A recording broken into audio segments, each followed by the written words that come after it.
Mambo ni moto moto moto. Ukiambiwa mambo ni moto, basi ujue ni barabara. Ili alishikiki, lile alishikiki. Sasa kabla tujaendelea na uchambuzi wetu wa episodi ya 135 mpaka 136, hakikisha kwanza una subscribe, kulike na kushare video hii ili uwe mwanafamilia harisi. Tunapotoa vipande vyetu uwe wa kwanza kukufikia.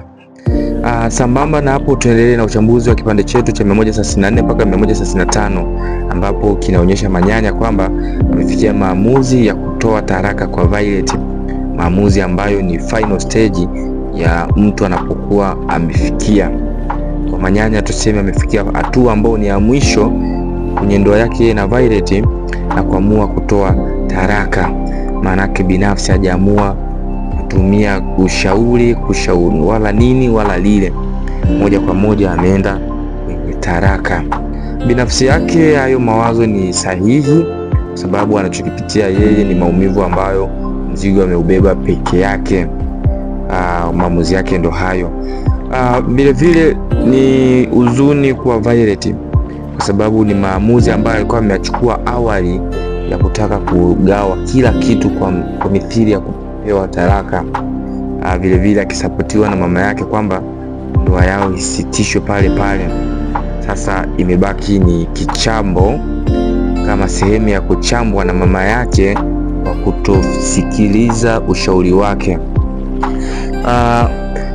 Kwa upande wa mama yake na Violet, sasa anaona kama ni changamoto, sababu ukiangalia dada yake na Violet tayari ameshapewa taraka na Violet pia ameshapewa taraka. Wote wapo nyumbani wakiwa ni wataraka. Mamake mwenyewe anakuambia ana wasiwasi akienda kwake akakuta tayari na yeye ni mtaraka. Kwa hiyo mambo yanaendelea si mazuri kwa upande ya familia ya Violet. Upande wa familia wa Violet mambo hayako sawa. Vivyo tunamuona kama vile Manyanya anapitia wakati mgumu. Akili kumkichwa inatumika sana kufikiri. Hebu tuangalie tena upande wa Cindy, yule dada Cindy Kibonge.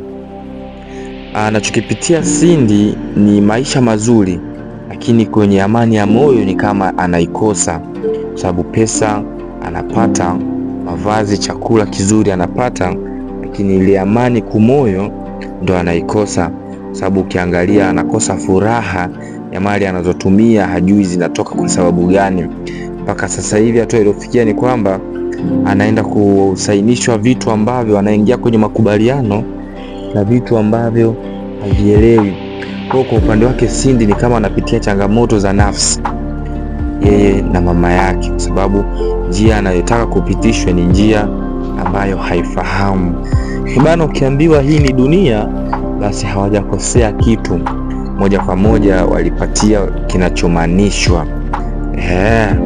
Dunia ina heka na msukosuko, unapita njia ambayo yuko mbele mtu na hujua anakupeleka wapi, anakwambia umuongoze ili mfike pamoja.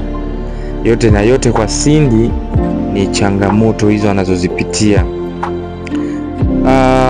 Pia kuna huyu tumwangalie Mudi Muzungu Chapombe, ukipenda mwite hivyo, lakini anachokipitia kwa sasa hivi ni changamoto vile vile za ndoa.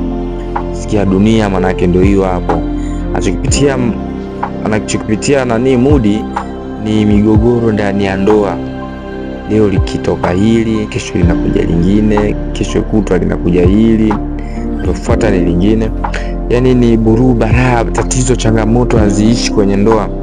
Mpaka sasa tunafanya uchambuzi huu, Mudi ameshamfumania mke wake tayari ya kimchete. Wale vijana sasa hivi wanasema hivyo na akichiti. Kwa hiyo kinachoendelea kwa sasa hivi kwa Mudi Muzungu ni changamoto. Nikukumbusha tena mtazamaji wa filamu yetu hii ya Dunia, kama bado hujasubscribe hakikisha una subscribe ili uwe wa kwanza kupata video zetu, na sio kusubscribe tu, hakikisha una like pamoja na kushare kwa watu mbalimbali ili iweze kuwafikia video hii. Vilevile tuangalie kipande kinachofuata hapo, sababu vinakuja kwa mfululizo, vinakuja kwa mfuatano. Kwa tunamaliza hichi hapa, tunaunganisha kingine tena. Endelea kunifuatilia kwenye akaunti hii ya Nyanzige. Mambo ni mengi, muda ni mchache. Asanteni sana, endeleeni kunifuatilia kupitia chaneli hii. Nawaletea vigongo vingine. Asante sana, asante sana.